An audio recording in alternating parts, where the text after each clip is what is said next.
What's up, everyone? We are back and we are live taking a look at NASCAR Martinsville. It's the Cookout. Cookout 400, short track, exciting race. And I've got a special guest with me. Not a special guest, like, the other DFS Army fucking stud NASCAR. And I'm not talking about myself. Taco is the other one, not me. But I got Brady here with me to break it all down. Your favorite NASCAR better. What up? Brady, tell me I finally get the invite back. We were just talking a minute ago. I finally get invited back, and it's one of the most difficult slates of the year. I swear Taco planned this. Man, is it a difficult one?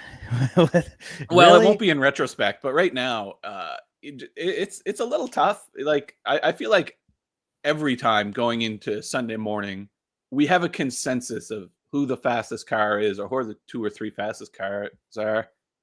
Man, nothing jumps off the page today. But I'm sure as we go through, we'll find some nuggets and make this fun. We're going to get this figured out, Brady. There are some play stiff guys. There's a lot going on. But the first thing I always want to take a look at to get started is the average points by position. Where am I? Yeah. DK average by start. Scoring system. But let's talk a little bit about Martinsville. What makes this track unique? So what is the lap length here? It's the shortest track on the circuit. So it's a half mile. It's one of the shortest tracks on the circuit, but it's almost the truest short track that we have. You've got hairpin turns on either end, very long straightaways. So it's about easing into the corner, rolling the center, and getting power down as quick as you can, making the straightaway as long as possible. Aero is definitely a factor, not as much as other races, but it's really about keeping care of your brakes, keeping care of your tires, and then also having a lot of engine power, making a lot of horsepower up off the corner. But it's the truest short track probably on the NASCAR circuit. Yeah, my understanding is, when you're talking about a half a mile track, Brady, here's some of the quirks, the DFS quirks. We'll get to the math of it, right? First of all, you're logging laps, bam, every second, like every 20 seconds, you're logging laps. So the lead laps and the fast laps, they pile up real quick. There's a lot to go around, and we're going to see that as we get to today. Yeah, that's a lot of lead laps. That's a lot of fast laps available, right? And they happen real fast. And here's another thing that happens on this track. If you have to pit outside of a pit cycle, you're falling behind multiple laps. Like a tire goes, you're gone. 3 laps down. Bye. Yeah. So any kind of mistake, a little twitch, bam, lapped. Right. And the slower cars, if there are any, we'll try to get that figured out. They're going to fall behind 5, 10, 15 laps by the time this kind of track is all said and done. So there are going to be some interesting quirks. Dominators are going to be critical. If you don't catch the Dominators, you're not winning. Let's take a look at historically how Draftkings scoring has kind of played out on this track. And Brady, I'd love your take on this, but interestingly to me, I'm seeing sort of a traditional, not really traditional, I'm going to call this more of a road race style where the top starters have scored a lot better than the back burners, right? It's 54. So clearly the pole sitter has done really well, but the whole top 5 have done really well historically. And then you get this drop off with the back burners. So the play stiff guys have not been as relevant as one might think. What do you make of that? Why do you think that is? Yeah, a lot of it is qualifying at Martinsville. Fast cars are going to qualify up front anyway. But the other part of this is, like, if you qualify poorly, if you qualify 29th, 40th, you've got the leader on your back bumper within 15 laps. Like, the track's just that short. So you can ruin your day and be a lap or 2 down on the first run. And it doesn't matter how fast your car is. You're just trapped a lap or 2 down. That has a lot to do with it. But there is opportunities for play stiff guys, especially in the next gen era. There's so much strategy. Everybody's going so close to the same speed, flipping stages, or not flipping stages here, but 2 tires can be viable at times. Pitting a cycle before and then leaping the field. Like there's all different ways that play stiff guys can make it work. But Martinsville isn't necessarily a track where you're going to start 30 seconds and drive up to 10th by the end of the first stage. Blaney will Blaney starts 32nd. If that stage runs green, that whole first stage, he might get up to 20th, but it's just so hard to pass. It's so tight. It's just not a track where you can go and drive through the field like we see at some tracks where Kyle Larson will start 25th and he'll be second by the end of the first stage. It's not. And I think we'll also see, Brady, that play stiff just does not have the power that it has in like a road course, like in some other course without a lot of laps. It just doesn't carry the power because those few points you get for moving up don't come anywhere near the fast lap and the lead lap bonuses that you get in this track. So I want to take a look at historical scoring here and kind of take a look at like what the scores have been for winners. So let me just pull this up. I'm going to get a little sort, most recent. And this is one of my favorite tabs. But actually, Brady, before we look at this, I want to send a shout out to Brad Collins, who had a weekend to remember last week here at DFS Army. And I'm talking about, these are two different races. There's an Xfinity series up in here and the Cup series in here. My guy, Brad, first destroys Xfinity, all right, with just two lineups. I mean, wins the spotter, monster day, all these tickets. And then he turns the tickets. Are you ready for this? Into multiple Fantasy World Racing Championship entries.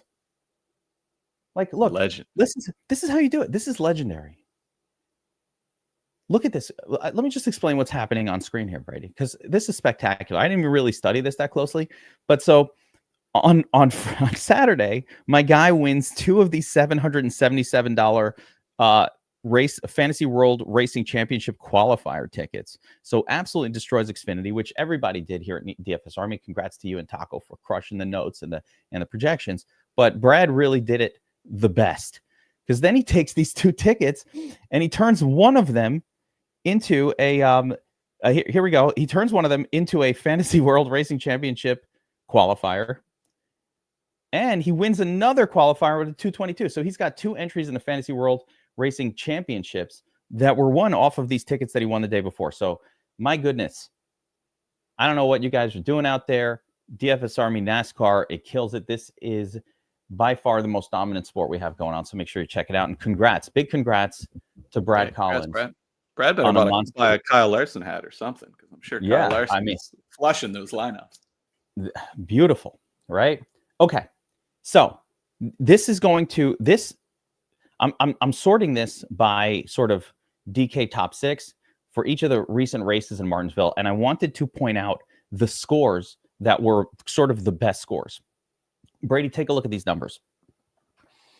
The most recent Martinsville race, you had Chase Elliott, Keselowski, Blaney, all right around 100 fantasy points, which is a monster score on its own regard.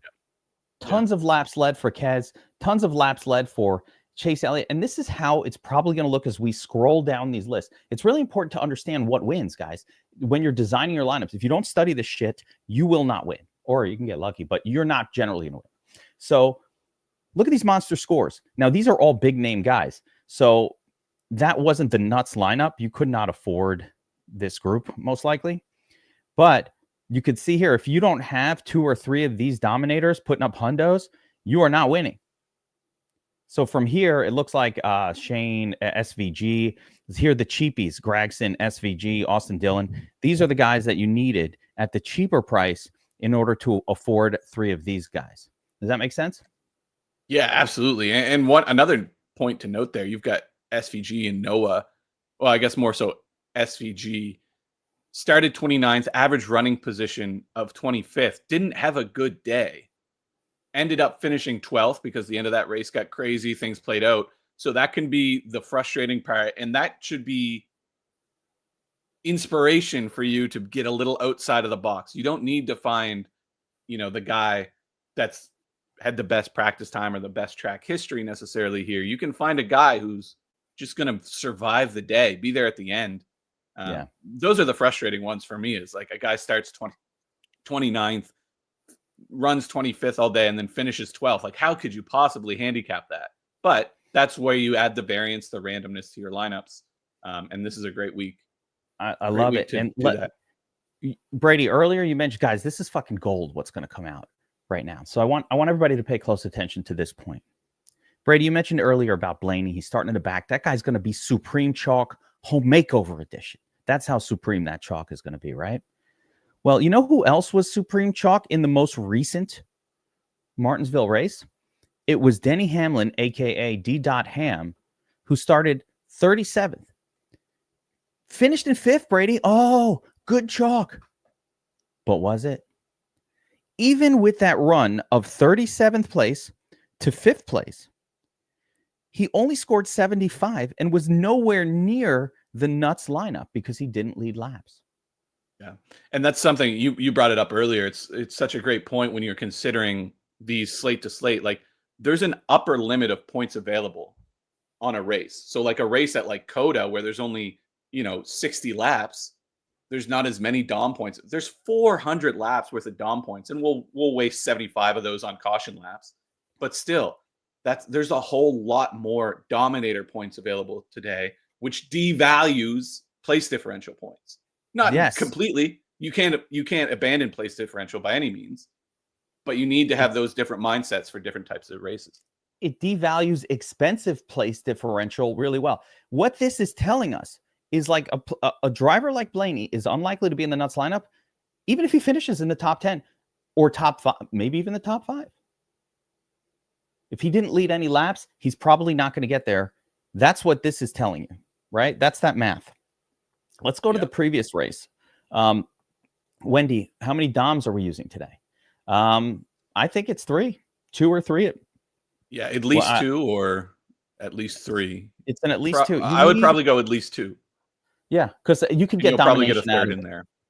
There could be a surprise dominator. You might not want to. You might be wrong about like Josh Berry's dominating, like some rando that you didn't put in your list. So probably an at least 2 for today. You definitely need. Here's another. Let's keep going through it, Brady. So this one in this race, this is 2024. This looks like the later race in 2024. Yeah, I think that's the 8th race of the 2024 season. So this race last year. Okay, yeah, there we go. So 97. So Willie Byron started 18th, finished 1st, and led a bunch of laps. So in this case, his place differential worked out. But the other high scorers was a 1st place starter, a 2nd place, a 3rd place, and Chase Elliott. And then again, we have the same scenario where, man, all the top starters just did really, really well. Amazing, but they didn't make the nuts because you could not afford. So it looks like expensive, really good drivers have done well here. And then you needed for affordability, it looks like, maybe McDowell, little killer Preece, Buescher, who started 30th and finished 15th. So you had these sort of affordability guys that made it work. But once again, on this track, you had 3 elite, expensive dominators, other big scores, not probably making them. Although Bubba might have. I don't know what the price point was for Bubba. Yeah, that's. I'm sitting here trying to give Taco work, but it'd be interesting to see the prices on this spreadsheet as well. But I'm sure that's hard to go back. But worth noting here too.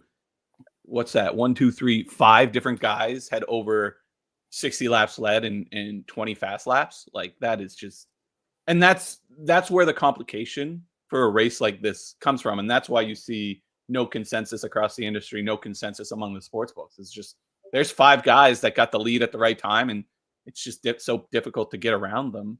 I remember this race, and it was crazy. There was it was just just trading, and you didn't know who the hell as you were watching this. You didn't know if you had the nuts or not. I don't know. Larson, Elliott, Logano, everybody. I mean, I had Hamlin. I was like, yeah, I'm doing great. And it turned out, he didn't score as much as these other guys. So you never quite knew in that one, but you did see a lot of lead changes. We'll see if that plays out this way. Let's go one more. And again, we are seeing a little bit of a pattern here.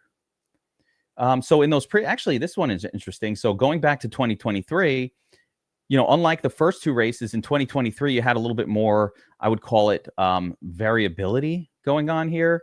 Not so much drivers from the beginning that were doing well, but rather just randoms. And it looks like just Blaney got the lead and Hamlin, and they just dominated this one and owned it from wherever they were starting. It didn't matter. You had a Cheapy and Almirola, and then you probably had to finish it out, not with these guys because they would have been expensive, but rather, probably a trio from this group right here, Cindric, Briscoe. Yeah, I remember this race fondly. This was a long green flag run type of race. In fact, I think the last stage might have even gone green or close to green. And that's like the fact that it's long green flag runs. You can't really pass for the lead. You get Blaney happens to be out front during a long green flag run. He leads 150 laps. Whereas the race we just looked at, lots of cautions, pit stops, guys swapping. You get the lead at the right time. It's just a matter of how long that run is.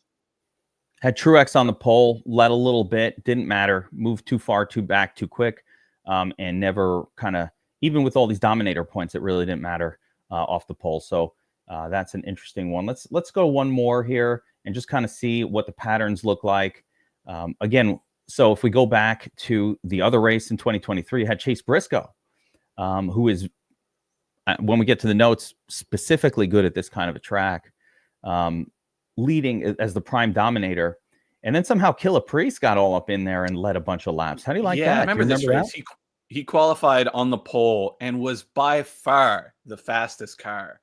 Led, I think, the first two stages, had a bad pit stop and got mired back and just couldn't move. Like, that's just the thing. You get mired back in traffic. Doesn't matter if you're the fastest car.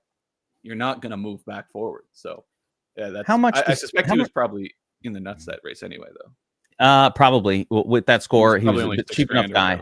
Yeah, he would have been there. On this track, how important is pit strategy and pit talent, so to speak, and the actual pit stall? How much of a factor are those things for this track? Yeah, huge. Because it's really the only way you can make significant movement on track. Like, this is the type of race that's won and lost on pit road, because if you get off first, there's like, I don't know, like what, 75%, 80% chance you're going to get the lead. And like I said, everybody's just going the same speed. It's going to be so difficult to pass. So that's advantage Bell. He's got the first pit stall and a good pit crew. The most of the Hendrick guys, all really good pit crews. The 2311 pit crews have been really good this year. Daniel Suarez, I think, is like low key the best pit crew in the garage right now. I might not be I might be incorrect on that. Secret information. But I believe last time I checked, he had the best pit crew. But yeah, it matters a lot because it's so much easier to pass on pit road than it is on track. So big advantage is Christopher Bell with the first pit box. It's you touch your foot and you're out. I love it. So that's a little reason more. I mean, if you don't love Chris Bell already after what he's done so far to start this season, here's another good reason. Got the top stall. Is that a reason to like be concerned with maybe some drivers from weird teams that aren't going to have the kind of pit crews like your SVG types that are coming in from, lesser known teams? Yes and no. I think when you get farther back in the pack like that, it matters less, because if you're rolling into pit road on 28th, there's 27 guys in front of you that can make a mistake also.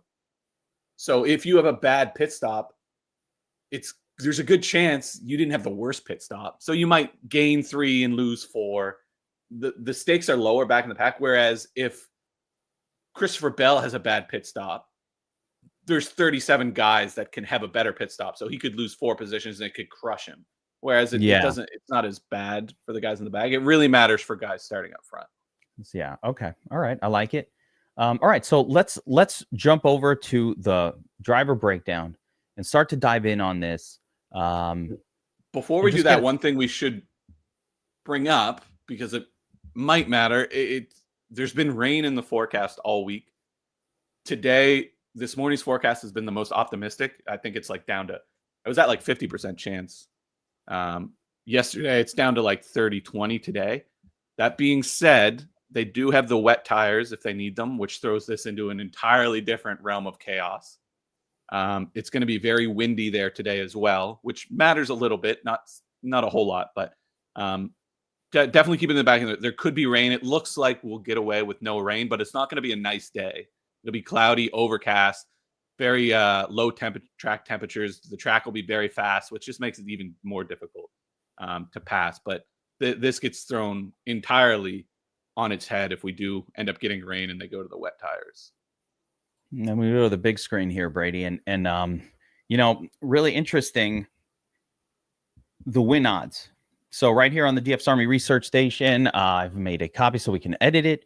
But the win odds, you're right, as you talked about it earlier, kind of even Vegas, it's not really, it's having a hard time deciding who they like. I'm not sure if these are updated post qualifying or kind of what, but I mean, you can tell me. There's going to be some minor changes, but the most telling thing for me, and I'm sorry to cut you off there, Ryan Blaney starting 32nd had a miserable practice session, and the sportsbook just left him the favorite.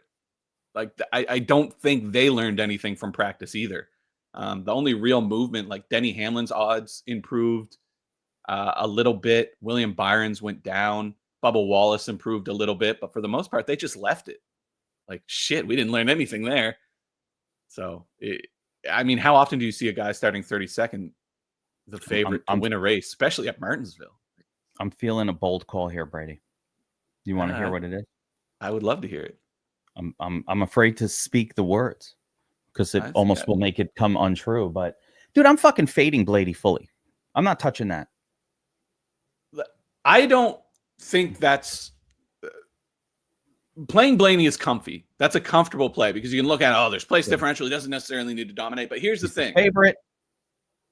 Yeah, exactly. It's a comfortable play, and if it hits, then, or if it doesn't hit, it's just like, Blaney messed it. But here's the thing with Blaney. He starts 32nd.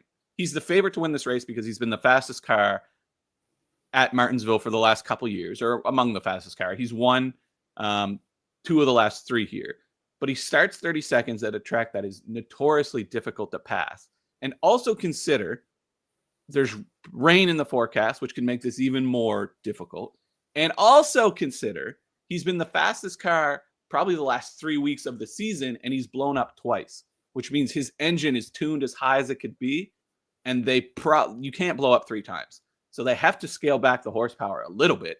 In my mind, that makes sense. You blow up 2 or the last 3 times, you're the fastest car. Obviously, you're tuned too high. You're blowing up. You've got to scale back. So you might even get a little bit of a nerfed Blaney this week as they try to avoid a 3rd engine failure. It's not hard for me to talk myself into fading Blaney.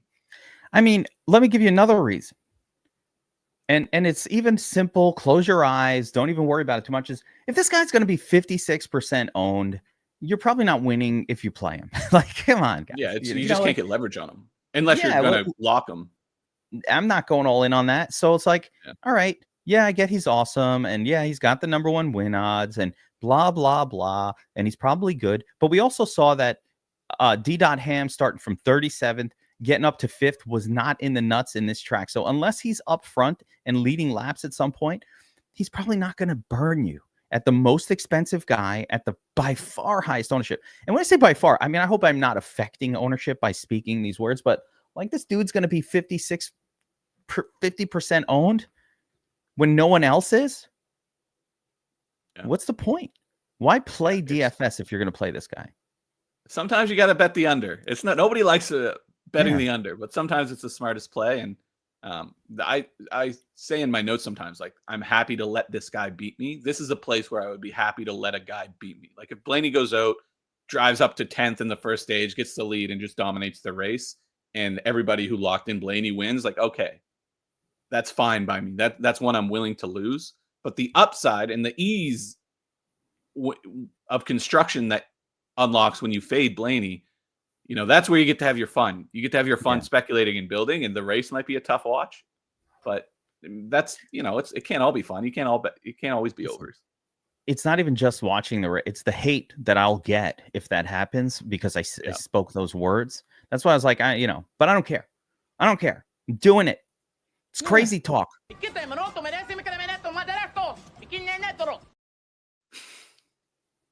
I don't care.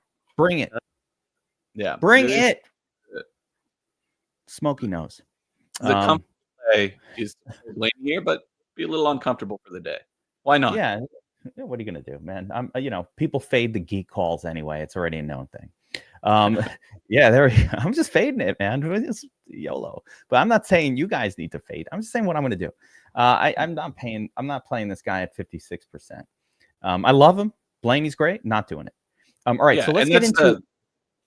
Sorry, just to add one. That's the intricacies of DFS. Like Blaney's the best play on the slate. He's a smart play, but that doesn't make him a good play. You know, play him in your cash lineup. By the way, yeah, I'm playing him in cash. I'm not saying that's not a cash game, but for tournaments, I think I'm just going to fade it. Like I'm going to fade. I think you should fade 56% ownership blindly in tournaments anyway. Just never play that guy, no matter how good the play is. It should be a blind fade, but in this case, there's some metric reasons beyond just, hey, he's that high owned, so fuck that. He's going to show up. His optimizer projection is going to be the highest because he's starting 32nd and he's the highest win odds. So he's going to show up in a lot of optimizer runs, not just the DFS Army, but like whatever other places out there make projections, he'll be there. So to me, yeah, I'll play him in my cash lineup, but I'm out. I get he's a great call. I'm just going to probably do that for a DFS play. All right, let's move on. So the next group here, Kyle Larson starting 4th, Denny Hamlin starting 5th, and I'm going to group all these guys together. I don't even know how you actually. You know what, Brady, take me through this whole group. Okay. Yeah. I mean, it's like the same thing. So Logano, Elliott, Bell, Byron, Hamlin, Larson, all studs, all kind of starting and even Briscoe. I'll include him in that. These are your dominators, potentially. Yeah, and look at the fantasy point projections over on the side, like 60, 64, 60, 60, 60. Like that's what I mean when I say this race is so difficult. Like everybody's just kind of the same play. And if you look at the practice speeds, everybody's just going the same speed. And that makes it very difficult at Martinsville, where you need to be 2 or 3 tenths a lap faster at least to pass the car in front of you. And there's not a tenth in between the top 10 drivers. So that's what makes it difficult. To blow through this really quick, Kyle Larson, kind of top 3 almost every time here in the next gen. Really good here. Not necessarily a dominator, not necessarily a guy that has shown fast laps. But a guy that starts up front and stays up front, might get some fast laps, might get a couple laps led at some point. But this isn't a Kyle Larson type of track like last week where it just doesn't matter what happens. He's going to win. Probably the most interesting in this range is, or the most outlier, make a difference kind of play is Denny Hamlin. He is really good at Martinsville. Not as good as he was before the next gen car, but still, I think he's the set in terms of laps led and fast laps. He's second to Chase Elliott in the next gen. So Denny Hamlin can make a difference. And the one thing I always say with Denny Hamlin is he practices slow. He never practices for speed. He practices for feel. So when you see Denny Hamlin have a fast practice, it means he's got a really good car because he was not focused on getting speed out of the car. He was focused on getting feel. Was the B group and A group, was there any sort of differentiation there? A little bit, but not really. The first maybe 10 laps they ran were probably affected a little because the track was not rubbered in yet. But when I do my analysis on practice, I remove the first 10 laps from everybody anyway. So it shouldn't matter too much. Okay, I like it. So Hamlin running fast in practice, unusual for D.Ham. I love it, and he's it's his time. I'm feeling Hamlin. I'm feeling that. Yeah, and the nice thing about Hamlin too is him and his team are very disciplined about strategy. You saw it last week. Everybody's short pitted. Everybody's coming in. Denny Hamlin stays out 6 or 7 or 8 laps longer than everyone. Gets killed on those 8 laps, but then comes out with 8-lap fresher tires and just drives past the whole field. Very disciplined driver when it comes to strategy, very smart, very, very good on pit road, and very, very good at maintaining equipment, taking care of brakes, taking care of tires. If we do get long runs, he's a guy that'll stand out for sure. I love it. Hamlin. Now we got Willie B. Seemed to be the favorite. Like it's been sexy pick every week. Hasn't really, I feel like he hasn't gotten it quite done, but it's been pretty good here. What about him? Yeah, pretty decent Martinsville history. He got a win here last year. This race last year, the spring race last year, wasn't necessarily the fastest car. It was kind of just more of a right place, right time thing for Willie B. But overall, like, just another one of these kind of nondescript plays. If he gets the lead, can he keep it? Absolutely. But how is he going to get the lead from 10th? Probably not going to drive up and take it. Doesn't have a pit stall that's going to give him a huge advantage because he starts 10th. So it kind of just muddies out to him being kind of a 5th to 10th play finisher without some sort of circumstance moving him to the front. Nondescript, but yet same ownership as Larson, Hamlin, and everybody else. They're all the same ownership. We get to the pole sitter here, Chris Bell, sitting on the pole, got the best pit to work with. And Brady, this is a short track. You know what happens when you're on the pole and you just start off at the lead and no one passes you real quick. 60 laps pass before, you blink. I went to the bathroom, right? Go in there, come back. You're like, wow, we're 35 laps in. Okay. This guy's going to have lead laps real quick. Absolutely. One more note on Byron real quick. I just noticed this. For whatever reasons, he opened plus 700 on Tuesday. After practice, they moved him to plus 1,300. I didn't see anything in practice that made me that bearish on him, but clearly Vegas sees something in Byron that they're not loving. But as far as Bell goes, sorry, go ahead. I was going to say, Willie Byron's practice times are great. So I don't know what the hell they saw. Yeah. It might just have been the strengths of his teammates. Like Larson, Elliott, and Bowman all looked really good. And so compared to those, I don't know. But there it is. Who knows? But yeah, Christopher Bell. So Willie Byron, what you're saying is the win odds for him have dropped from what I'm seeing on screen here from this 8 to now 13. Yeah, he opened plus 700, which was third favorite. And now at Caesars, you can get him at plus 1,300. Fanduel sitting plus 1,200. So they moved him down for something. Yeah, something happened there.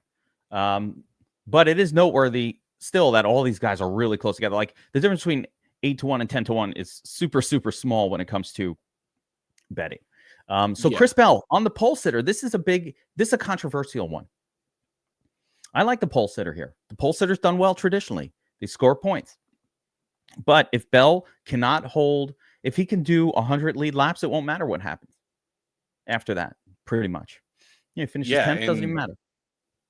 That's almost the first stage, which, like, the first stage is 80 laps. You don't necessarily need to pit during that time, though I think they usually do, depending on where caution falls. But regardless, like, Christopher Bell, we know, one of the best drivers in the sport right now. We know how good he is on flat tracks, New Hampshire, Phoenix, Martinsville.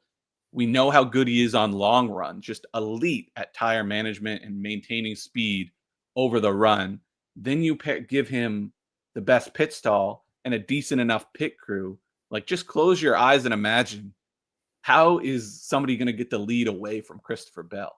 And the only way I see it is Chase Elliott beats him on the initial start, which seems unlikely because the inside line on restarts is so dominant, or he loses it on pit road, which also seems unlikely because he's got the best pit road situation of everyone in the field. So unless they just miss the setup entirely, which, I mean, look at his practice times, they don't inspire a ton of confidence, but then he backed it up with a pole running performance. So I'm not sure if I put too much weight into that either. Yeah, like, how much am I going to put in the practice? The guy fucking qualified 1 overall. He must have been fast at some point, Yeah, right? And had a poor, in context, they go one at a time in qualifying, and that can matter because the track gets rubbered in as more tracks go. Sun comes out, makes the track slower, whatever. He didn't have optimal qualifying situation, and he still qualified first. So maybe I'm not smart enough, or I don't have the foresight, but I'm not able to tell myself a compelling story as to how Christopher Bell lets this race slip away. Like, is Denny Hamlin going to go by him on track? I don't think. Is Chase Elliott going to beat him on the restart? I don't think. It really just comes down to, do they have a clean day on pit road? I think. Bell, so I have Christopher Bell circled as the favorite for the race because I guess I'm not mature enough to find out a way how he's going to lose it.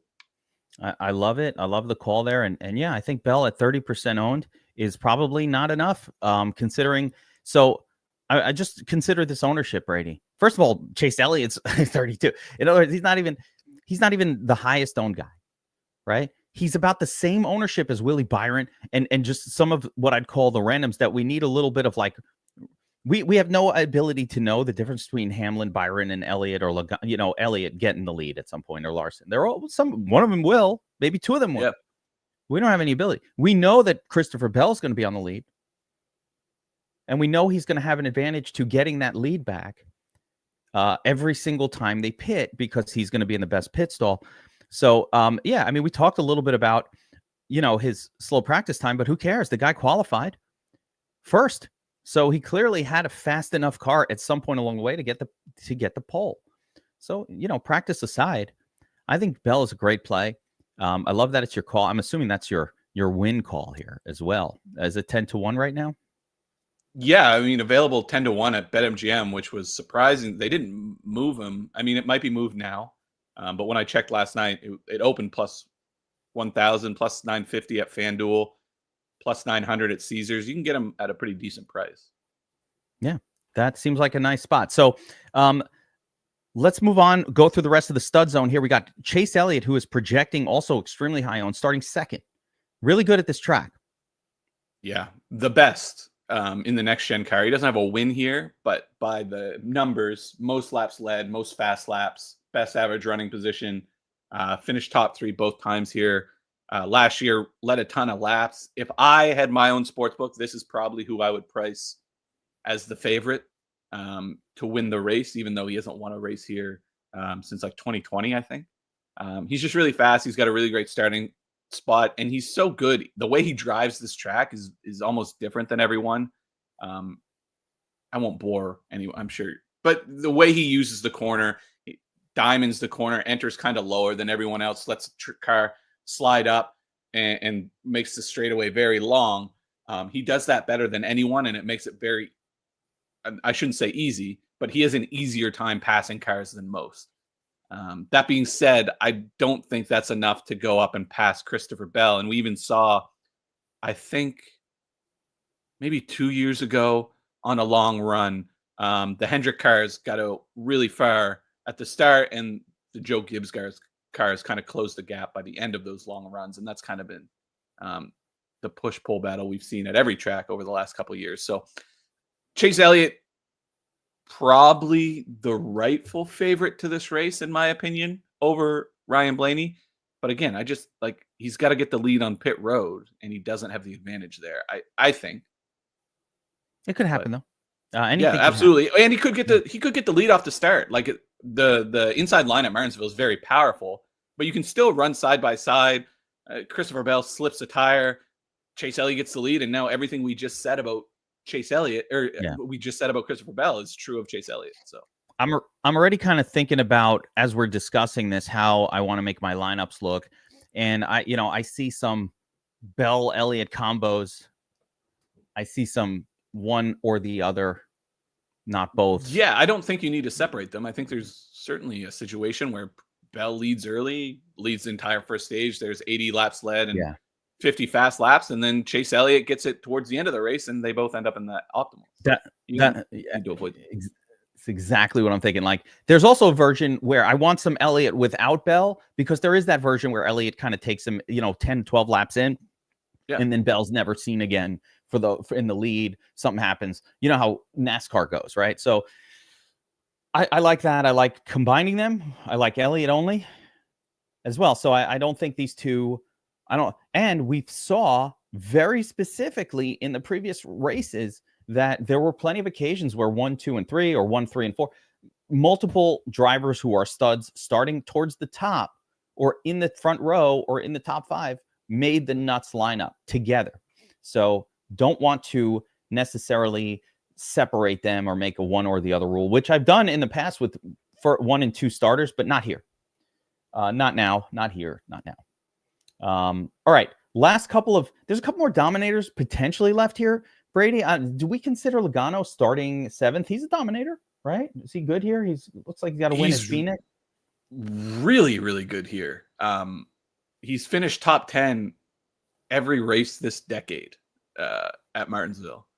The problem is there's no Dominator points for him. He never seems to lead laps here. At least speaking in the next gen era, doesn't lead laps here.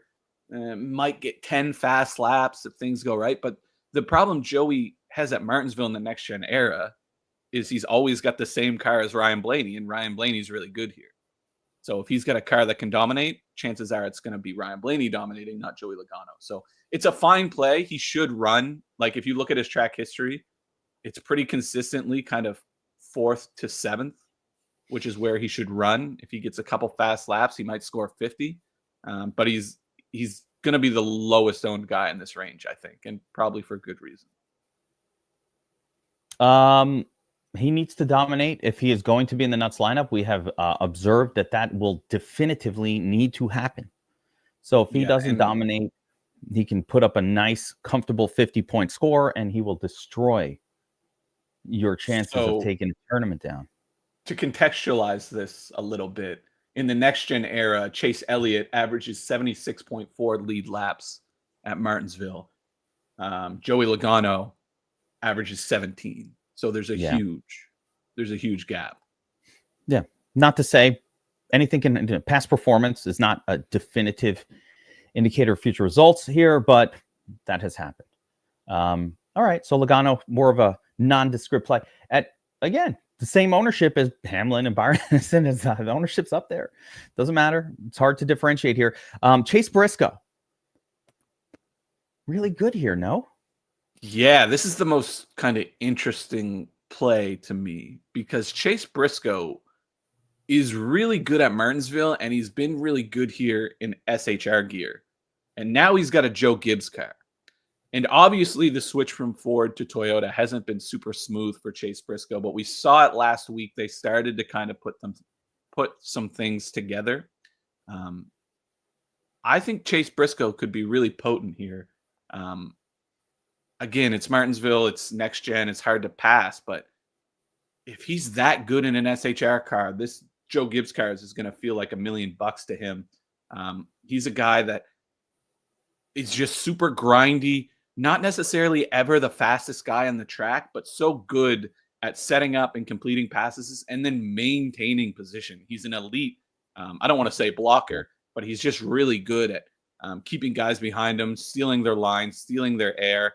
I mean, he's finished top 15 here every time in the next gen car in an SHR, in a Stewart Haas racing car. That team doesn't even exist anymore. Now he's got Joe Gibbs, best car in the field. What does that give him? +5. So if his average finish here is kind of like 8th, do we see a guy like Chase Briscoe ending up in the top 5 here? Do we see a guy like Chase Briscoe finding lead laps here? I think it's possible given how good he's been combined with his upgrade in equipment. Definitely a guy that I have circled. Yeah. Now so on the metric side here, he's priced up to stud levels at 9,300. Starting 11th, which is a little bit and kind of still in, I would call that still in Dominator territory, but just kind of on the outskirts of it, and 18% ownership. So, kind of nondescript ownership. I believe at this price point, at 9,300 salary, Chase will need to probably lead some laps here in order to be a consideration. I firmly believe that any of these expensive guys, if you don't have a bunch of lead laps, you will not win today. And I think it applies to Chase Briscoe as well. There's one more Dominator we're going to get to in a minute here, but Chastain also, we'll talk a little Chastain action here. Low ownership, starting 17th, super nondescript. It's not much to like here. Outside of the Dominator zone, a little too expensive. Play stiff isn't big enough here. Any reason to be interested in Chastain?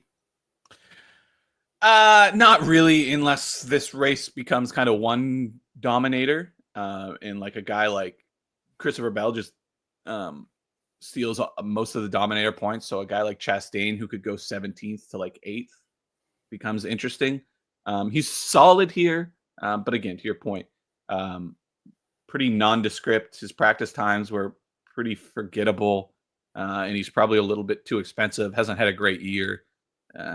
He's probably only going to be 10 to 15% owned. That's Yeah, 15 is low probably owned, the I would upper say. limit. Yeah, good reason on low ownership there, because he's just too expensive.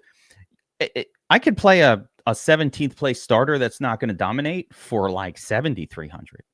But you Yeah. get me at 9K, that means I can't play Willie, or I can't play 2 or 3 of these guys. Nope. It's a lineup killer unless he goes bananas, which could happen because he is a good driver and he's Ross Chastain, but does not seem super likely here. Alex Bowman starting third. This is a final Dominator, I kind of think. Maybe Reddick, but not really, right? Bowman, I think, is the final potential Dominator, starting third overall. 16% ownership, so the field not going to be super excited about him. Probably for decent reasons, still a little expensive at 8,800. No play stiff upside, and has not necessarily been a Dominator, period. Certainly not in this track. So it has a win, looks like, back in 2021. Is that pre-next gen? Yeah, that was better back then. Yeah. And has not looked all that great in this vehicle. So what do you think about Bowman? Yeah, this is a tough one because the magical formula, I put practice data in and it spits out power rankings for speed. For some reason has Alex Bowman ranked as the fastest car. Interesting. That being said, when have we ever seen, like, Alex Bowman just doesn't dominate races? Like, he's never even led a lap at Martinsville in the next gen car, and I think he averages like 7 or even 6, might be even lower than that, fast laps per race. He's just not a guy that goes out and dominates races, and when you're starting third, you kind of need to do that. I think the biggest obstacle for Bowman here is the presence of Chase Elliott in front of him. You'll need to be significantly faster than Chase Elliott to pass him. So as fast as Bowman looks on paper, I think situationally, it's just not a pick that makes a ton of sense. Again, one of those plays where it's like, okay, I'll just let this guy beat me. If he does, we take that one on the chin and go on to Darlington or wherever we are next week. Yeah. He's not going to be super high owned. Again, the price is a little too expensive for him. If he just hangs around and finishes in 5th or something like that, that's not going to win you anything, and it's going to cost you another Dominator. So I don't love that spot. Austin Cindric here, another one. I don't know here. Starting 20th, getting a little bit of ownership, not much. Price not the best. What's the reason he's getting any ownership at all? I would think 80. Why is he so expensive? Well, who's Austin Cindric? Is he in stud now? Did I miss a memo from? Hey, listen, Cindric's low key a stud now. Don't start. Why? So, how deep into this do we want to get? I'll do the abridged version of this. We've seen Austin Cindric take a pretty significant step up in performance this year. Like, I think up until last week, and maybe even to now, he's led more laps than anybody in the field this year. The general consensus in NASCAR is that it takes about 100 starts to reach your full potential, and that's a fact that has rang true for all of your. Go look at any of your favorite drivers and look at the end of their 3rd season into their 4th season. You'll see a significant uptick in performance. All of them: Blaney, Larson, Byron, Bell, Elliott. It takes 100 starts to reach your potential, and that's where Austin Cindric is right now, and we're seeing that uptick in potential. So I think that 18% is reflective of that potential that he's shown, and he comes at Martinsville, which is a track that he was already very good at. And keep in mind, he has the same equipment as Ryan Blaney, same equipment as Joey Logano. And actually, I think, no, not really, but I was going to say his lead lap statistics are similar to Joey's at Martinsville, but that's not true. But still, I think what's attractive here is the upside. He's run really well this year. He ran top 5 the last time we were at Martinsville. I think there's just a lot of upside with Austin Cindric, and the narrative around him is starting to change. He's not kind of like the afterthought of Penske anymore. And we've seen, like, look how good Penske is right now. Ryan Blaney's been dominant every week. Josh Berry is in a Penske car for most part. He's won races. Like, Penske's just really good right now. Yeah. I want to get to Josh Berry. That's an exciting one.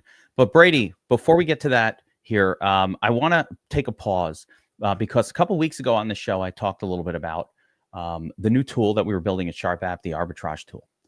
And I discussed why the bets that we make with that tool are pretty much I don't want to say always going to win, but these are exploiting errors on sports books where it gives us opportunities to kind of take both sides of a bet and make sure that we're going to win no matter what. This is a really nice little addition to your income stream if you were so inclined to want to make a couple $100 a day. And I just want to show everybody, because I when I talk about it, I said, listen, this is like a side hustle. This is not like normal gambling or anything like that. This is a side hustle where, you know, you're talking about a tool that's going to allow you every bet to be a winner. And I just want to show a couple of bets I put on this morning to give you an example. I just woke up this morning. I see Cal Rowley, RBIs over and under, plus 165, minus 140. There's an ARB there. And no matter which side of this bet wins, I don't care. I won as soon as I put the bet in. And that's what this arbitrage tool we have over at Sharp app allows you to do. So I like people hanging. We're all here degenning on DFS, trying to hit the big one. This tool is kind of like a marathon, right? You just use this every day. You're able to make a couple $100 or $100, depending on how much volume you want to put on there. And so for my DFS Army people, my watchers, if you want to check out this tool, I added a link in the description below. We have a special for the first 100 people that sign up, promo code Founders. You can be part of the Founder Crew to get this ARB tool. I've been using it, like I said. I mean, you can take this is real-time stuff, guys. I don't know how else to, where is that? Oh, yeah. This is my real-time tracker. We launched this on Thursday, the 13th, and this is just my personal betting tracker. This one here was a misgraded bet. That's a winning day, too. And I got that one fixed, but it's just the 200, 150, just this green every single day. Green, green, green. Big day yesterday. I throw in some of my personal bets on occasion, like yesterday, a little Gators action. What's up? Chomp, chomp. But in general, guys, I want you to check out this tool if you're interested. These are changing dynamically. And the special thing about the Sharp app version, this is the fastest to screen, the fastest adjustment. You'll see these adjustments happening on screen. Auto refresh. We are the tech people that we have behind this have been interviewed already by big tech magazines over how we were able to bring this stuff to screen that quickly. And you see the opportunities exist constantly. And it does not matter what state you are in.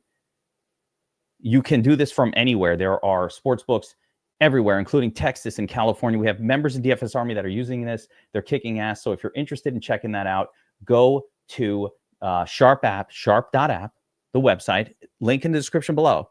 And if you want to sign up, you got to do the Pro Plus plan. It's normally $250. We have it discounted for the first 100 to $179 a month. And promo code Founders, FOUNDERS, takes that thing down to $150 a month, and that will lock you in at that price. So check it out, sharp.app, Pro Plus plan, promo code Founders. If you have questions, you can ask me in the Discord. I'm there. I'm doing live stream showing how to use this every couple of days. So we are available to help get you up and going, but I want to see people make some money. I want to see you have success. And if you want to have success in betting, it's a lot better when you're betting winners no matter what happens. So check it out. It's a so much easier when you can't lose. Yeah, I mean, it's just a funner way. It's in a lot of ways a funner way to bet. You mix in your normal stuff. And the beautiful thing for me is like I have my normal bets that I'm putting in anyway. But you know, when you're plus a couple hundred each day, that you might lose some, you win some, but then it's green all the time. Yeah, can't beat that. Most people don't make that kind of money in their job, Brady. $200 a day. You're like, what the fuck is that? Oh, it's $6,000 a month. How much do you make? Not you personally. I'm saying you, the listener, working, selling your soul, working all day, overtime hours for bullshit pay. Nope. I just ARB. Do it for 2 hours a day, make a couple $100. Bam. It's an amazing tool. The tech is crazy. And we need a lot of people to sign up for it, Brady, because I was telling you before, the server power to run this thing, we are calculating something like 20 million calculations per second across insane amounts of sports books. We have every sport book pretty much in existence on there. So it's very cool, but it's expensive. So sign up. We need our founders in there. Code Founders. Lock it in for $150. You will not regret it. Lock it in. All right. Back to the show, Brady. Sorry for the commercial, but we got to pay the bills around here. No, I get it, man. You know you want that. You want that tool, Brady. It's a good listen. Imagine if we couldn't lose today on this NASCAR slate. We'd be so happy right now. Yeah. I still want my action though. I still need my heart pounding action. We still better found who's going to win this race. It's still that. I'm still betting the games, but I'm just saying, like, it's a lot more fun when you're churning green, a couple $100 each day. It's so easy. It's fun. I became addicted. I'm a bit of an arbaholic at this point. It's been 3 weeks, and I'm arbing like I get feeding. I went out to a wedding last night, I was like, oh, I just need to be arbing. Get me back home. Started having feeding. I was like, get off me. It's crazy. Trying to get some action on the over-under on the length of the marriage. Yeah, I was like, the whole thing. I was like, man, I need to arb something over here. How long is this freaking this pastor going to be talking for? Let's get to the food. Oh, it was good food yesterday too, man. This was one of the better events I've been to. You ever go to an event in New York? This was super bougie. Like, I'm talking about like the sushi at this thing. I was like, man, this is better than when I go to the restaurant. Like, normally when you go to an event, the sushi's a little mid. I was like, this is better. I'd go to the restaurant. I would be super happy if it was this good.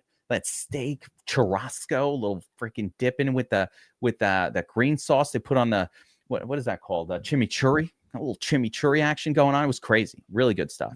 High end booze. I was drinking mules all night long. Vodka mules. On the mules. Oh no, you're watching UFC. You're on the mules. You got a belly full of fish. What a night. Was cashing bets. I put out a couple of underdog plays, UFC. One of them cashed. Oh, yeah, the other one didn't. Almost did. Almost got two. Caught one. I'll take it. Oh, yeah. Two dog plays. You're making money. All right. Let's get back to this, Brady. And Kyle Busch. I don't know. Yeah, if you want to see a sad story, well, you've got Kyle Busch highlighted there. Scroll over and look at the totality of his track history and look at the fall from grace. Like, he used to just be an insta-lock here back in his Joe Gibbs days, but the move to RCR has severely hindered his ability at Martinsville. And with him starting 12th, I mean, he would need next gen best run and RCR best run.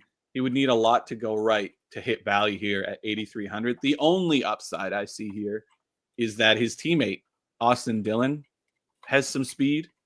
But even when you look at Austin Dillon's speed, it's not top 10 speed. It's, good Austin Dillon type speed. So, there's not a lot to be exciting about when it comes to Kyle Busch here. It's just, it's very sad to look at what used to be.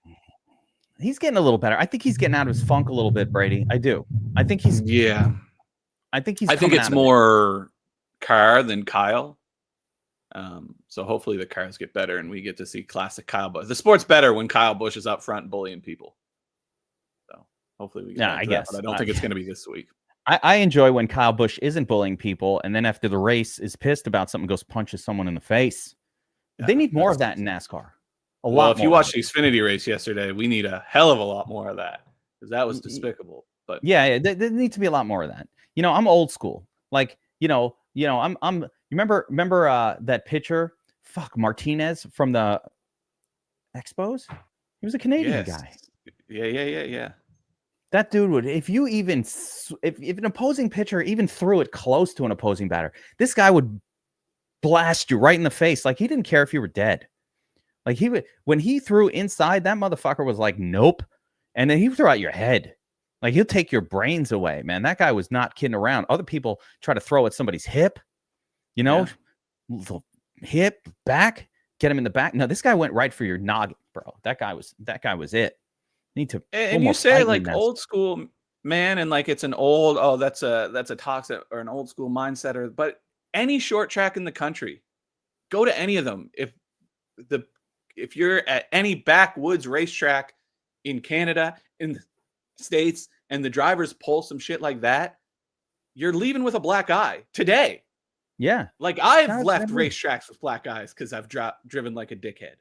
Like, that's just what happens. You drive like a dickhead, you get punched in the face, and nobody gets punched in the face in the top level series anymore, so they all drive like dickheads. But anyway, that's a story for another day. But it's the only racetrack in the country that could. I want to learn the Brady got punched in the face story, but that's a story for another day. All right, let's keep going here. We're an hour in, and we got to get through this. So we really focused heavy on your Dominator group just before that kind of first segment, and we have a pretty good feel for what we need to do for that top group, right? So let's get to the second group. We got some potential dominators here, but also, I mean, I think the best place diff play on the slate coming up as well, but you'll tell me because I don't know. So Josh Berry, spectacular this season. Just he's awesome now, right? I don't know what's going on with Josh Berry, but he's priced up, starting 14th, nondescript starting point, but at least his price isn't that high. You know, he's kind of coming down to an affordable level. Yeah, this is a nice play. It stinks that he won a race because now everybody knows that Josh Berry was in this perfect position where people thought down on him because he was hindered by his race car, and people thought down on the Wood Brothers car because Harrison Burton wasn't maximizing the ability of those cars. So people thought Josh Berry, bad driver, into a bad car, Wood Brothers car, he's just going to be bad. The reality of the situation, Josh Berry, very good. Wood Brothers, literally just Penske cars for the most part. And that combination has proven to be deadly. And it's going to be very deadly here at Martinsville. Josh Berry is as pure of a short tracker as you have. I mean, most of these guys grow up driving short tracks. Josh Berry was dominating short tracks until he was 33 years old. He didn't get a chance in NASCAR until he was, 30 years old. He got a ride in the Xfinity Series. So Josh Berry probably has more short track experience than anybody in this field. And now he has a car that is capable of maximizing that. Yeah. This is a good play. This has race winning upside. He's probably not going to win, but the situation is race winning upside for sure. 29-1 odds, man. I don't mind it either. I don't mind it. Josh Berry, no one gonna actually people will play him. So it's not as secret as maybe we would hope. He will get some ownership here, according to Taco's ownership projection at 22%. But I like the play. The price point is to a level where, I talk a lot about math early on because that's the part I don't know, that much about the drivers, Brady. I'm, no big secret. But I do understand the math of this sport a little bit. And at 8,100 place diff with a little bit upside, I can work with that. That's already at a price point that I like. And I think this next guy here, Brad Keselowski, Special K, as I like to call him, coming in, starting 27th, has shown up in the nuts lineup in this track in the past. Like, he's gotten there. He's led some laps here. Tell me about Keselowski. He's going to have some ownership. Special K. For sure. If you want another sad story, you can do the same thing you do with Kyle Busch and scroll back to his track history.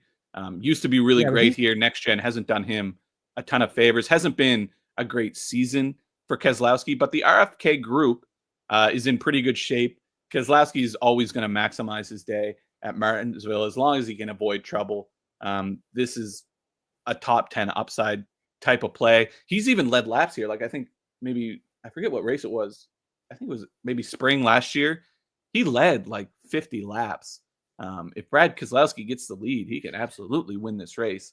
But starting 27th, that's harder to do. But I still think top 10 upside here all day long. Ignore the practice times. Ignore, Brad Keselowski's been in the sport for 20 years now. This run of 5 or 6 races that have been poor means nothing in the grand scheme of things. Brad Keselowski is still tremendously talented. So starting 27th, probably not a lot of Dominator upside, but price down at 7,900. Guy gets you a top 15, you're starting to work with something. And if he gets top 10, then obviously he's the play of the day. So a lot of upside here. Yeah, not a bad spot there for Keselowski, and certainly like a nice discount to Blaney. We'll come up. There's some other guys that are still coming up that will kind of give similar feels for even cheaper, but already this is a good discount to Blaney. Blaney clearly better at this track type, but Keselowski, it's no one he can get there starting here for the cheaper price. Tyler Reddick's a really interesting one because, I think he has Tyler Reddick carries maybe a not that good at this track type reputation. Is that, is there a more dramatic price drop from week to week than Reddick going from the most expensive guy, at the 1.5 to, in the turd zone here? Yeah, it's pretty significant, and you can see it. I don't know if Taco even has it on this sheet, but the driver rating gain versus similar drivers, like he loses like 15 driver rating at Martinsville in the next gen. It's just he's a fine short track driver. He's good at Richmond and some other ones, but Martinsville has never really been a standout track for him. I remember in 22, he didn't even make it through the race I think he was like half sick and half not really doing well and retired early. But he would need a career best run here to make anything happen. So it's just a tough spot for him. Yeah, could happen, but he doesn't get much place diff upside. I'd be a lot more excited about Reddick if he was starting like 17th or something like that. Yeah, where sure. I could get a little bit of place diff for that price. And by the way, he was not that bad at Phoenix, which is also not that different. Pretty good at Richmond. There's some short tracks where he definitely stands out, but Martinsville, for whatever reason, just doesn't jive with his driving style. Yeah. Killer Preece next up here, starting 21st. Okay. You want to talk about a guy who's made a dramatic increase in performance. I mean, when was the last, I feel like 3 or 4 weeks in a row now, we've had to pay attention to Ryan Preece. When was the last time that happened? Maybe 2019 when he was running. It was a couple for years JTG. ago. That's when he earned the nickname. It was like a few years back where he was just in the nuts all the time. I was like, yeah, that's my guy, Killer Preece. And then he went on sort of a not that great run. Yeah. But this move to RFK has done him wonders. He's no longer an afterthought, and you can see it here. Look, he's priced higher than Chris Buescher, who wins races every year. That's how highly people are thinking of Ryan Preece right now, and for good reason.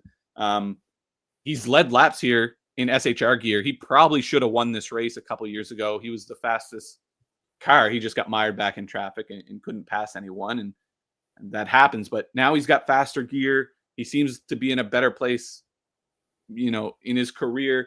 And we talk about Tyler Reddick losing like 15 driver rating at a track like this. Ryan Preece gains like 15 driver rating. So you look at his track history in the SHR gear, 14th, 9th, a 15th place run. The RFK gear, maybe +3. So we're looking at a borderline top 10 run here if all goes well for Ryan Preece. 21st to 10th, 7,500. Just the math again. That you're talking about maybe a 40-pointer. 41. So right on the precipice. He'll need to do a little bit better than a top 10. Probably, I think, at this price to get there. But it's pretty good. Good spot, and he is good here. Next, of course, we have his teammate, who's starting sixth, Chris Buescher. And I got a DM here from Doris. She wanted to weigh in on Chris Buescher today. I don't know what the hell Doris knows about Chris Buescher. Let's see what she has to say. Unfriend you. That's not. Jesus Christ, Doris. We haven't even talked about him yet. And already? Unfriend you. Goodness. Yeah, just a tough spot for Buescher here, starting 6th. No real Dominator upside. Has never led a lap here in the next gen car. He runs okay here. You can see it in his track history, like back half of the top 10, but that's not going to be good enough today. So he needs a career best run, and I just don't see that coming. I mean, Doris knew. She doesn't even watch that much NASCAR. That lady was all over it. Now, for a better, what I think is a more interesting play. Bubba, ain't no better burger than a Bubba Wallace. The fastest car in practice. Starts 8th overall. Showed up in some of those lineups. Has been acceptable at short tracks. What do you think about Bubba here? He's very inexpensive. 7,200. Not a great starting point. Not like it's nondescript. He'll have to dominate or do really well. Can he be that guy? He can, for sure. And this is probably Bubba's best track. He's got 2 wins here in the truck series. As you said, he's shown up in the nuts lineup a couple times over the past couple years. Pretty consistently ran in the top 10. And is really, Bubba has been up front in just about every race this year. Like, he led laps last week. He was decent at Phoenix before he found trouble.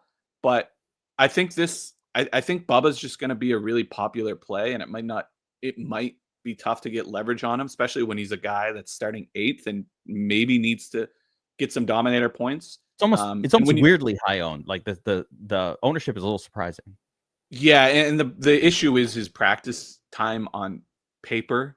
If you look at any of the stuff that NASCAR puts out, it's all Bubba Wallace. Fastest single lap, fastest 5, 10, 15, 20 lap speed, all from the official data that NASCAR puts out that I think a lot of people use to kind of do their handicapping.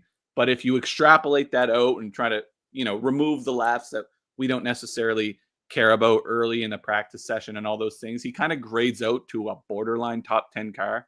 That doesn't mean he's going to run 10th by any means. He can easily, like I said, this is one of Bubba's best track. He can easily push forward here. I just think it's going to be really tough to get leverage on him because he's going to be such a popular play. And I don't know, how comfy do you feel with a guy starting 8th at this price point? You know, it's kind of borderline, right? So yeah, it's, again, you have to look at Bubba and say, is he going to dominate laps? You know, he might. I'm not going to say it's not in the realm of stuff that could happen. At this price, he doesn't need to, but he probably needs to finish top 5 at that price point. So a top 5 finish, he'd move up a couple of places, probably gets him in the 41 point category, not 50, maybe like a 41 pointer. And that's barely on the precipice of acceptable on this track based on the history that we looked at before. Guys, we looked at this at the beginning of the breakdown, and that's what this research station is about. You can see, you know, you can see the historical finishes, and you kind of get an idea how many points they need to get to. These guys need to get, it's Gregson 48, 52. They need that 50s number. Those 40s aren't getting you there. So he will need to do a little bit better than, you know, top 6 or 5 to get there. And at that ownership, you know, 22%, it's not something, I'll give you this. It's definitely not something where I feel like I want to get leverage or be higher than that 20% I think it's just level. really tough. Like 20% feels right to me. And I don't think that's going to give you any leverage. No, but you could play. I don't know if I necessarily want to straight fade it either. I just think I'm going to go pretty milk toast with Bubba there. He does not stand out to me as somebody I'm like, I want to go crazy with either way. Ty Gibbs starting 13th has been horrible this year. Yeah. Cannot stay on the track. This segment, I feel like, you know, that meme of the guy smiling with all the swords pointed at his neck. That's how I feel when we talk about Ty Gibbs, because I'm still very, very bullish on Ty Gibbs overall. I think he's a fantastic driver. I don't think there's ever been, short of maybe Chase Elliott, a better situation to be in life that would be conducive to an effective NASCAR career, being Joe Gibbs' grandson. Like, that's got to be like a top 15 life of all time, being Joe Gibbs' grandson. Are you kidding me? But the reality is... Wait. We got to address that. Opinion, maybe I'm a little biased towards motorsports. This is a top 15 Brady life. Yeah, maybe that's... Yeah, because wait a second. There are definitely like some other dads. Like I'm not that upset if Jeff Bezos is my pops. You know, like, hey, what's up? You know, like there are some others, but yes, that is a great. If you wanted to drive a race car, being Joe Gibbs's grandson is certainly about as good as it gets.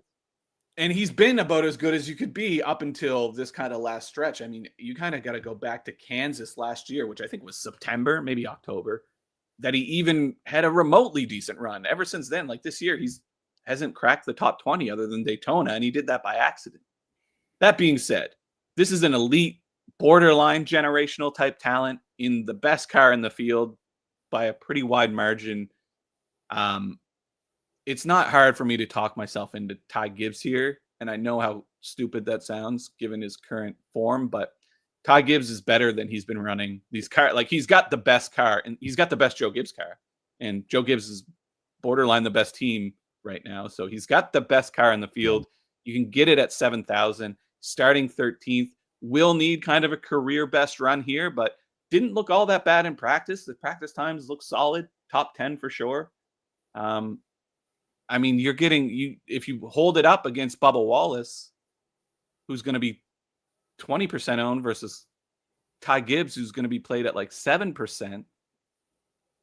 It's not hard to talk yourself into playing Ty Gibbs here, I don't think. Yeah, I mean, listen, that's a tournament only special, I guess. Super low ownership. He's been horrible. He's mental fucked right now. It's going to take a minute. You know, like, I guess what you're doing, Brady, is catching a falling knife. And at some point, the knife stops falling, and like you can catch a really great knife. But like most of the time when you're doing, he is a falling knife right now, and we don't know where it's going to stop. So yeah, and it goes back to what we talked about with Austin Cindric too. Like, the uptick, you reach your potential at 100 races. Or you show your potential, your ability. If you're a good driver, you'll be good by 100. If you're bad, you'll be bad by 100. Ty Gibbs is approaching, this is his third season. So in theory, the uptick in performance, him reaching his potential, should happen towards the end of this year. That's what happened with Busch, or that's what happened with Cindric. That's what happened with Byron. That's what happened with Larson. So we might still be a little early, but I still think that by this time next year, we'll be looking at Ty Gibbs as like a 10,000 salary type of play rather than a 7,000. Yeah. But at this moment, yeah. So it's pure tournament leverage here, 7% owned.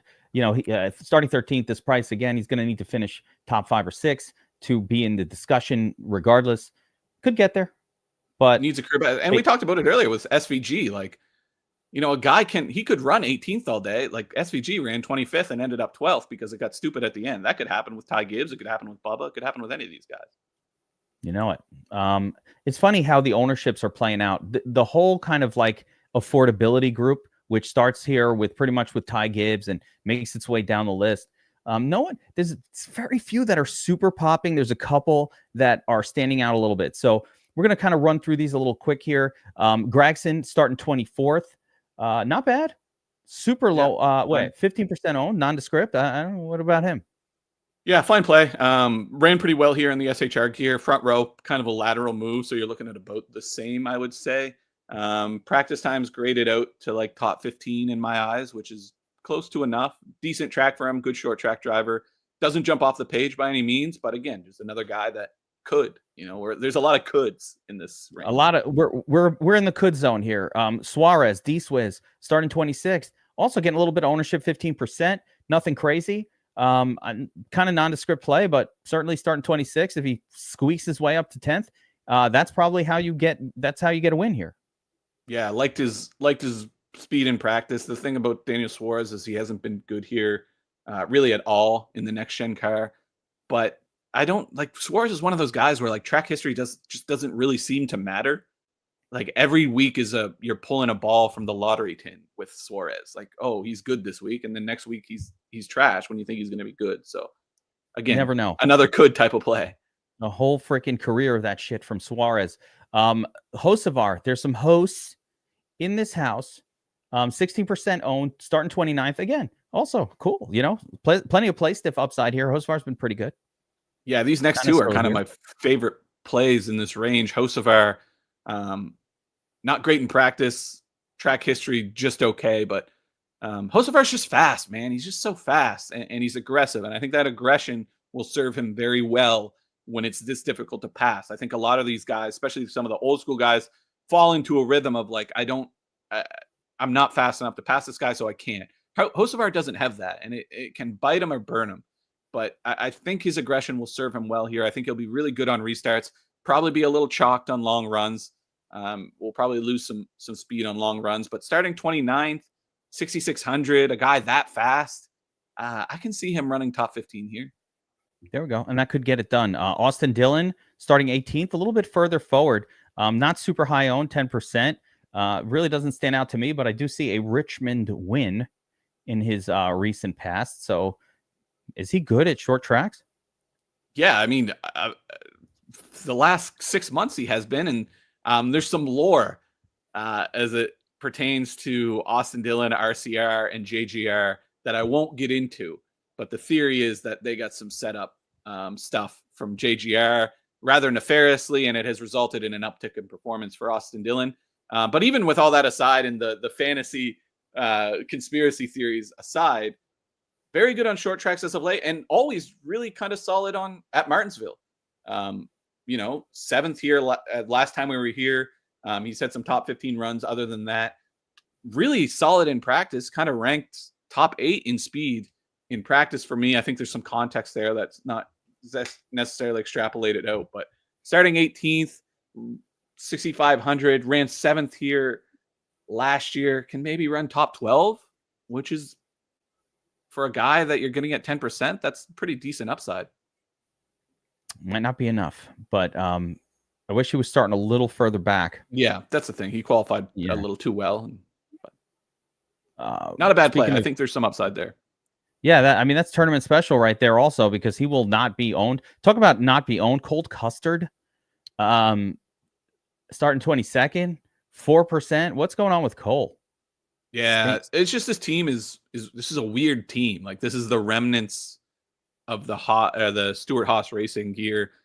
Cole Custer has some ties to that team, obviously, and this team was set up just for him to run in the Cup Series.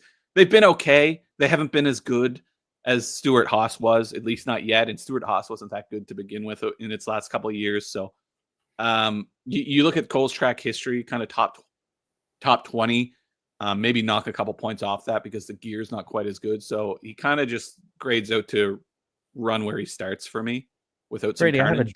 I have a really dumb question that I should have known, but I'm going to ask it. Is this Haas the same Haas that makes like the CNC machine, like milling tools? Is that Gene Haas? Is that it's that family that makes the big metalworking equipment, and so this is their side hustle. Same as in F1.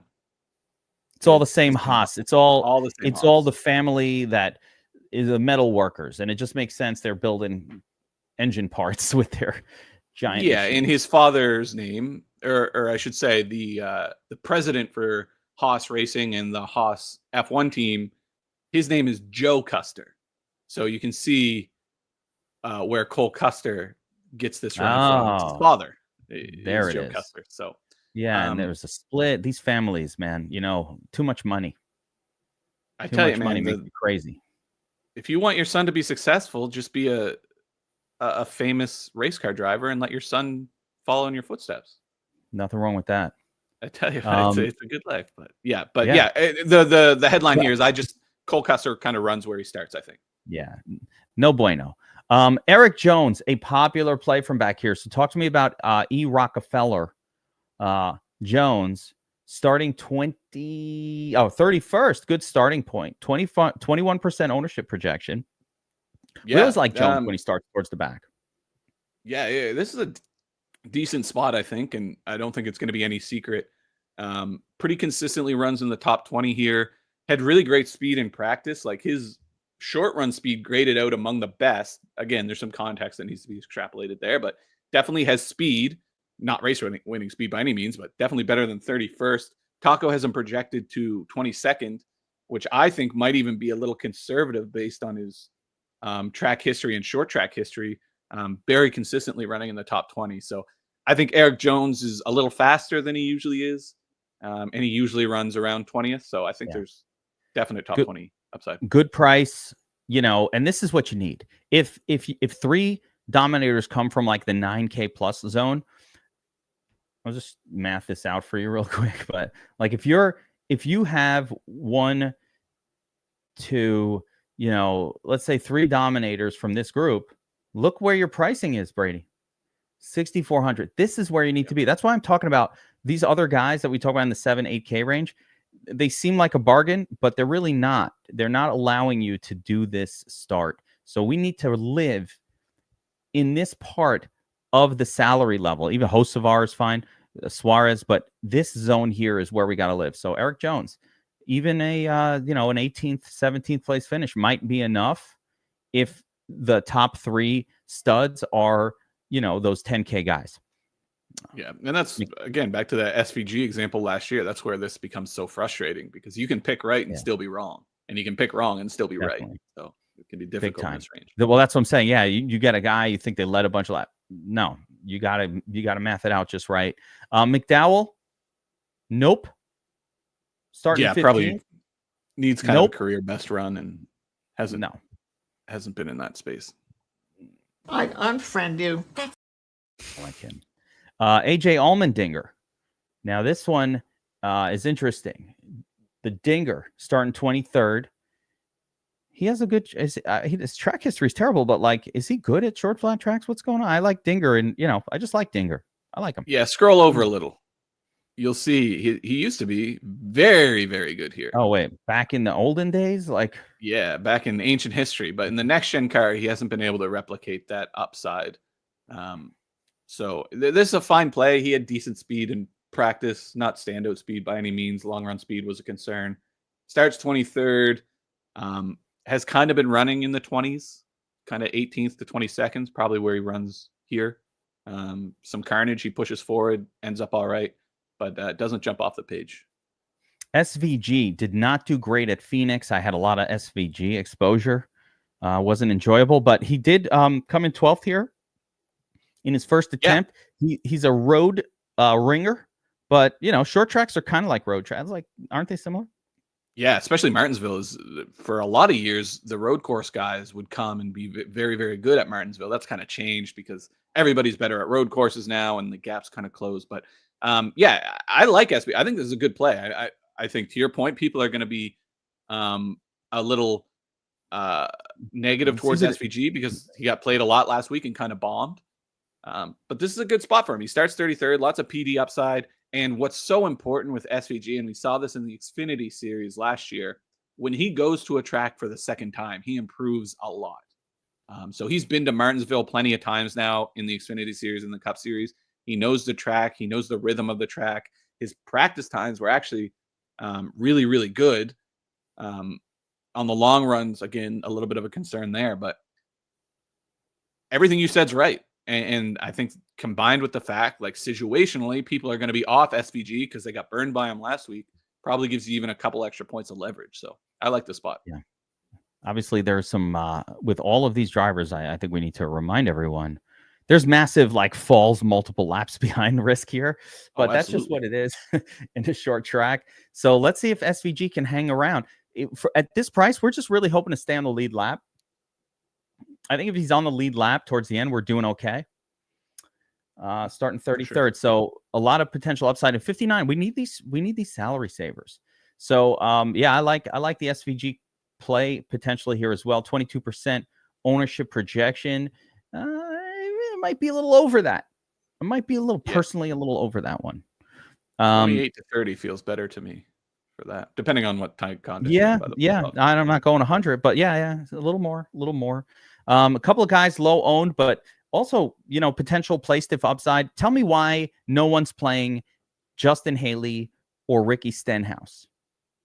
Yeah, I'll start with Justin Haley. Justin Haley's just not been great at short tracks in the Cup Series, which is somewhat, I guess it's not that surprising. He's much better at bigger tracks. The bigger the track, the better for Justin Haley. These short tracks have not been his friend. You look at his recent short track finishes, all outside the top 25, save for a 13th place run at, I think it was Iowa. I don't think or maybe a couple times he's run in the top 30 at Martinsville. Now, that being said, his gear's better than it's ever been. So maybe plus 4 or 5 is his track history, but that still only gets you to like 27th. So it's just hard to come up with a situation. But again, the SVG rule, I keep bringing it up, can run 25th all day and end up 12th. That's just the nature of Martinsville. So I wouldn't fade him. On paper, it's a fine PD play, but he just doesn't tend to run very well on short tracks. Not an unfriend you situation here, but nothing special. Stenhouse, what about him? Yeah, I'm much more optimistic about Ricky, and I think these ownership projections are fairly conservative. Practice was terrible, but for Ricky, I'm not sure that ever matters. You look at his track history, kind of boom or bust, but when he booms into the top 20, which would be a nuts kind of day for him here. Starting 34th, ran 21st at Phoenix a couple weeks ago. That kind of run would put him pretty close to the nuts here. And had some really, really solid top 10 runs on short tracks last year. So I'm a lot more optimistic when it comes to Ricky Stenhouse than I am Justin Haley. Like I think Ricky has kind of top 25 upside and maybe even top 20 if things play the right way. He's also got a lot of room to go up starting 34th. That's, compared to even Justin Haley, that's an extra 4 fantasy points in terms of just play stiff points. So, yeah, seems a little better, but also super danger of multiple laps behind for Stenhouse. There's risk with all of these back starters. That's why they are 5,600. Talking about back burners, we got Gilly, 24% owned. Not as sexy of a starting point at 25th, but also less likely to fall laps behind here. And he's going to have some ownership. So that $5,600 price point is approaching the cheapest viable driver on the slate because we are getting into the stink after this one, I think. Yeah. So what do you say here? Yeah, for me, like if you're gonna get there's not a big difference to me between Stenhouse and Gilliland here. I think the thing that bumps up his ownership projections is he's had some really good runs on short tracks over the last kind of 14 months. Lots of top 15s, lots of top 20s, and he's run pretty well at Martinsville in general over the past couple of years. 3 top 15s in that span, and he's kind of got a flashy practice setup there. I think he was like second in average practice speed and had top 15 times across the board elsewhere. If you extrapolate that out, I'm not as optimistic about his practice times. They kind of fell off towards the end of the session, or they didn't fall off, but the field got closer together. It's a good play, but I'm finding myself underweight on Todd and overweight on Ricky Stenhouse. Just that's how the math is working out. But yes, Gillen's a fine play.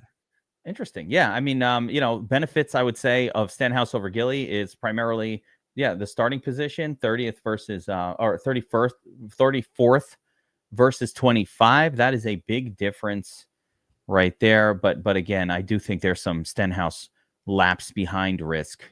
Yeah, those 10 cars protect you from going a lap down in the first run for sure.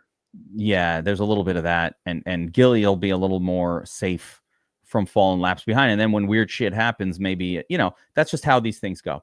All right, let's briefly run through the turd zone here. Is there anybody? Listen, Burt Myers, Casey Mears, Cody Ware, Ty Dillon. Nope. Yeah. Those Burt Myers and Casey Mears, probably not. I don't even think there's necessarily they're so old they could date Doris. They're in the same age group. They're hanging with Doris at the freaking assisted living center when they're not driving these race cars. Yeah, I think those are probably there's not even like carnage upside with those guys. No. I don't think they'll stay on the lead lap for very long. And Cody Ware, kind of the same situation, though. Cody Ware has run a little better this year than usual. He ran 24th at Phoenix, which was surprising. So I don't think you can unfriend him, but he would need a career best performance at Martinsville. Wait, Brady, was it unfair for me to put Burt Myers in there with Ware and Mears? I'm looking at the odds makers. They like Burt Myers a little bit. Like, wait, what? Yeah, they just don't know what to do with Burt Myers. So Burt Myers is just a short track guy. I should say he's a bit of a short track legend. He won the modified tour a bunch of times. He's a bit of a legend when it comes to the short tracks of North Carolina, and I think that is giving them some upside. But the reality of the situation is it's one of his first NASCAR starts. I think he had a truck start in like 2009, and he ran the exhibition race at the start of the year. But other than that, no experience, making his debut at 50 years old in a car that doesn't run every week. There's just nothing there. Can I bet the unders on this? How do I need a sports book that allows me to bet no to these things. I think it would be a pretty safe bet. Riley Herbst starting 35th. He has, play stiff going for him. Anything else? I think that's probably, you want to talk about like your least viable or your lowest priced viable play. It's probably Riley Herbst. This is a 2311 car, same gear as Tyler Reddick and Bubba Wallace. It's just Herbst is still kind of green, and Martinsville was never a standout track for him. He ran 5 years in the Xfinity Series and never really had a standout run at Martinsville. I think he ran like top 5 a couple times, but just going to be a tough run for him, I suspect. Probably gets bullied, probably goes a lap down on the first run, and it's a fine play to sprinkle in and fit some big guns in your lineup and hope he carnages his way into the top 25, but I don't think he'll drive there. Yeah, it's a no for me, dog. And it's a no for me, dog, on all of these turds. Zane Smith, JHN, starting a little too high to be relevant. Yeah, I could be talked into Ty Dillon, maybe. Ty Dillon ran really well at Phoenix, like top 20 at Phoenix, actually. and has, when he was driving for the 13 car, what was that team called? Oh, that's so annoying. I can't remember what it was called. But when he was driving here in the 13 car years and years ago, It was the Geico car. Gosh darn it. I'll have to look it up. But he ran fairly well here. So there is some upside here. His practice times looked okay to me. Like, not great by any means, but the short run pace looked good. Colleague has been a little better this year. I could be talked into Ty Dillon running 20th, 19th. And if I had to make an argument for Ty Dillon being used, I'll kind of bring it around to like a DFS thing for NFL that I talk about a lot. Like, if you play the cheapest guy, that's, doesn't get a 0. If you play the cheapest guy, there are mathematical combinations where he can score like significantly less than like somebody who's 6, 7, 8, 900. Like even SVG versus Dillon. Dillon could get the nuts with like a 28, even when SVG scores like a 36, because just the math of it, if you needed to pay up those other spots and those guys put up such monster scores and you couldn't afford them unless you had a 5K guy in your lineup.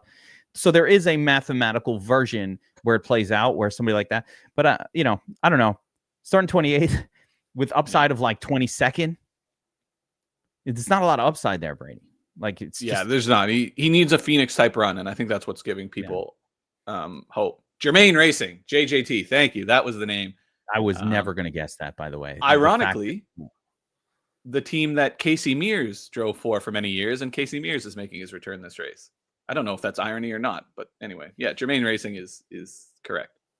Garage 66 makes its debut. Casey Mears. My goodness, Brady, this should be a fun one.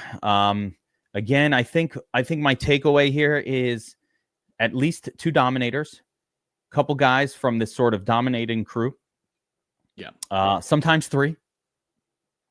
Then we're going to try to save some salary with names like Stenhouse, Gilliland, Dinger, SVG, Jones, that group in this price zone, and maybe mix in a couple of like mid-level studs in the mid zone here, Berry, Keselowski, and those people. And that's kind of what construction is leading to early. We'll see if it actually plays out in the race, but we've got looks like about 3 hours or 2.5 hours till race time.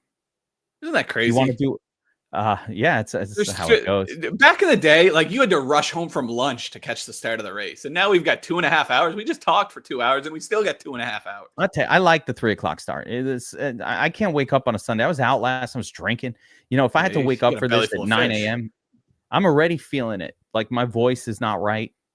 If I had to wake up earlier, this would not have gone well. I have to do these breakdowns the day before. By the way, rocking my Gators gear, Chomp. What's up? That was a game to remember. That was a hell of a game. Lost my voice screaming from that one. So, final thoughts, Brady? I think it'll be an interesting slate. Like I said, I said in my notes, I said at the top, this is one of the first races in a very long time where I don't think there's a consensus fastest car in the field. So, have some fun. Like, these are the lineups that are very fun. You can make some goofy lineups and they can work. So, nothing jumping off the page. So, lots of options. Take some risks on a wide open race. If there's a name that's over 50% owned, be wary of it. That's all I'm going to say. I'm not going to say anything else. What about if I was a betting man? Give me your favorite sort of like not crazy long shot and like your normal pick, and then give me a long shot. I think my normal pick's probably just going to be Bell. Like I said, I can't make it make sense in my head that this isn't Bell's race to lose. I think he starts up front, has the best pit situation, is one of the, if not the best flat track driver in the field. I think the biggest threat to him, obviously Blaney, seems to be a popular pick. I think also Denny Hamlin will have something to say. But I'll go with Bell as my legitimate pick to win. Long shot, I think you can get Chase Briscoe at like 2,500, 2,600. I love it. I think the unknowns in that situation make that an interesting play. But any of those guys, like Josh Berry, Bubba Wallace, Tyler Reddick, like if they get out front at the right time, they can win. It's just so hard to pass for the lead. So if you want to have some fun, just pick one of those guys. And like I said, I think my pick would be Chase Briscoe, but Berry, even Chastain, Ryan Preece, if you want to get silly, you can put $20 on one of these guys and have some fun. I love it. So those are some risk bets, guys. If you want to check out betting without risk, go over to Sharp app, check out the Arbitrage tool and the Pro Plus plan over there. Promo code Founders. You've got about 20 spots left to be a founder, a founding member of the Arbaholics crew. So Sharp.app, promo code Founders for that. And of course, you want to check out DFS Army. And if you are not here, the first thing I ask you to do is just hit us free, like, subscribe to the channel here, enjoy all the content we're putting out. Our live streams do not have commercials. If you get here live, you get to see it with no commercial breaks. I don't like putting commercials on these shows, Brady. I don't know if you know that. But in order for YouTube to distribute these things, you have to then monetize them. I try to, So what am I going to do? What do you guys do? Hit that like, subscribe to the channel, notification bell. And if you want to check out DFS Army's NASCAR subscription where we cover every single... Brady's here. Brady, you're worth the money. Okay? Don't sell yourself short. You said that, not me. I don't know. I don't know about that, but I do love this stuff, and it's all I think about all week. So there's a reason why our members are taking down tournaments.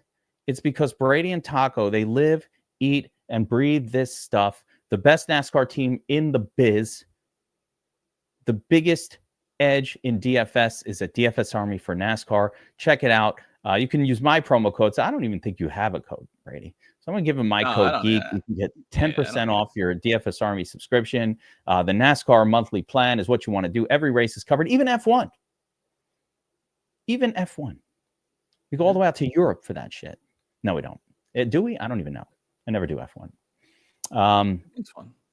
Even F1 is covered. Everything. Trucks, Xfinity, all of it. Less than the price of a Starbucks coffee. Worth it. All right. Good luck today, everybody. Brady, I appreciate you hopping on with me. I love your notes every week. I'm going to take this one down. I feel it. Yeah, and I usually do live streams for the lower stream races too on or the lower tier races, Friday and Saturday, Truck Series, Xfinity. I didn't do them this week because I wasn't feeling confident in the slate, but I usually do them. So I post the link in the Discord too, so you can join me for those as well.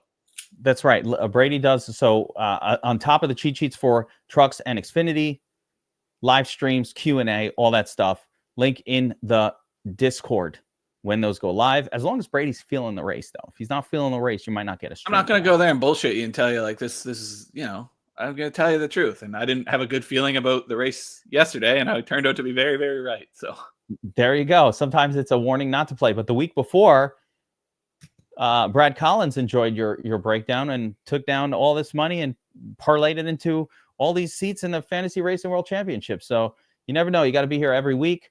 Again, like, subscribe, notification bell. Brady, I appreciate you. Guys, good luck today. I will see you guys at the finish line. Take care.